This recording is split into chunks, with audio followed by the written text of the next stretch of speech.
श्लोक 5 अध्याय 9। न च मत्स्थानि भूतानि पश्य मे योगमैश्वरम् भूतभृन्न च भूतस्थो ममात्मा भूतभावनः। इस श्लोक के संदर्भ में एक दोहा सटीक बैठता है। वास्तव में स्थित नहीं मुझ में यही यथार्थ, और समझिए ठीक से इसका यूं भावार्थ, इसका यूं भावार्थ।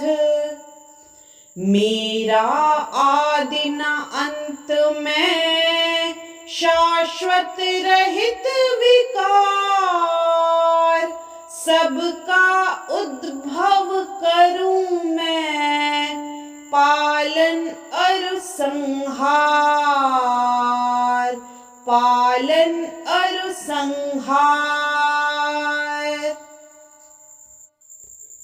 जड़ चेतन सबका जनक मेरा दिव्य स्वरूप, धारण पोषण भी करे ऐसा परम अनूप, ऐसा परम अनूप।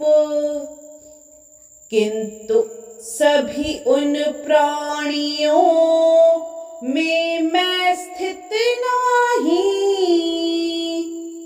मेरी किंचित अहंता ममता नहीं उन माही, ममता नहीं उन माही। इस श्लोक में श्री कृष्ण अर्जुन को कहते हैं, तथापि मेरे द्वारा उत्पन्न सारी वस्तुएं मुझ में स्थित नहीं रहती। जरा मेरे योग ऐश्वर्य को देखो। यद्यपि मैं समस्त जीवों का पालक भर्ता हूँ और सर्वत्र व्याप्त हूँ, लेकिन मैं इस विराट अभिव्यक्ति का अंश नहीं हूँ। मैं सृष्टि का कारण स्वरूप हूँ। यदि इस श्लोक का विस्तार करें तो भगवान का कथन है कि सब कुछ उन्हीं पर आश्रित है। मतस्थानि सर्वभूतानि, इसका अन्य अर्थ नहीं लगाना चाहिए। भगवान जगत के पालन तथा निर्वाह के लिए प्रत्यक्ष रूप से उत्तरदायी नहीं हैं।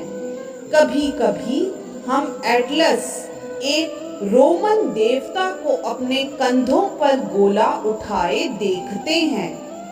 वह अत्यंत थका लगता है और इस विशाल पृथ्वी लोक को धारण किए रहता है। हमें किसी ऐसे चित्र को मन में नहीं लाना चाहिए जिसमें कृष्ण का इस सृजित ब्रह्मांड को धारण किए हुए हो। उनका कहना है कि यद्यपि सारी वस्तुएं उन पर टिकी हैं, किंतु वे पृथक रहते हैं। सारे लोग अंतरिक्ष में तैर रहे हैं और यह अंतरिक्ष परमेश्वर की शक्ति है, किंतु वे अंतरिक्ष से भिन्न हैं, वे पृथक स्थित हैं।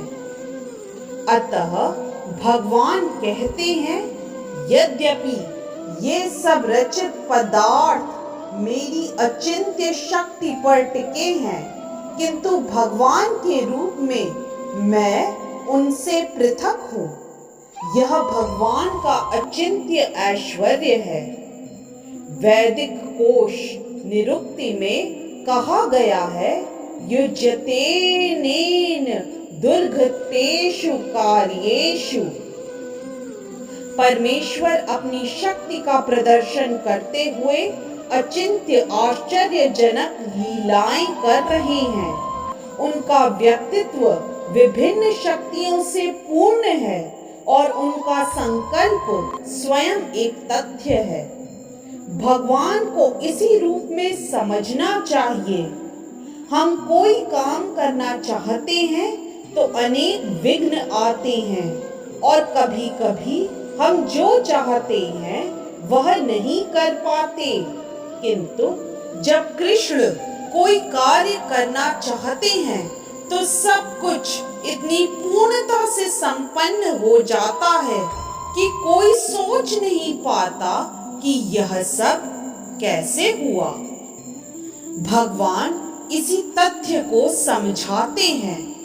यद्यपि वे समस्त सृष्टि के पालन तथा धारण करता हैं, किंतु वे इस सृष्टि का स्पर्श नहीं करते। केवल उनकी परम इच्छा से प्रत्येक वस्तु सृजन, धारण, पालन एवं संहार होता है। उनके मन और स्वयं उनमें कोई भेद नहीं है। जैसा हमारे भौतिक मन में और स्वयं हम में भेद होता है, क्योंकि वे परम पिता हैं। साथ ही वे प्रत्येक वस्तु में उपस्थित हैं, किंतु सामान्य व्यक्ति यह नहीं समझ पाता कि वे साकार रूप में किस तरह उपस्थित हैं। वे भौतिक जगत से भिन्न हैं, तो भी प्रत्येक वस्तु उन्हीं पर आश्रित है। यहाँ पर इसे ही योगम ऐश्वर्यम अर्थात भगवान की योग शक्ति कहा गया है। इस तरह से श्लोक 5 अध्याय 9 की व्याख्या यही संपन्न होती है। जय श्री कृष्ण। यदि आज का वीडियो आपको पसंद आया तो कृपया लाइक, सब्सक्राइब, कमेंट और शेयर करना न भूलें। चैनल का नाम है मिस्टिक फेथ।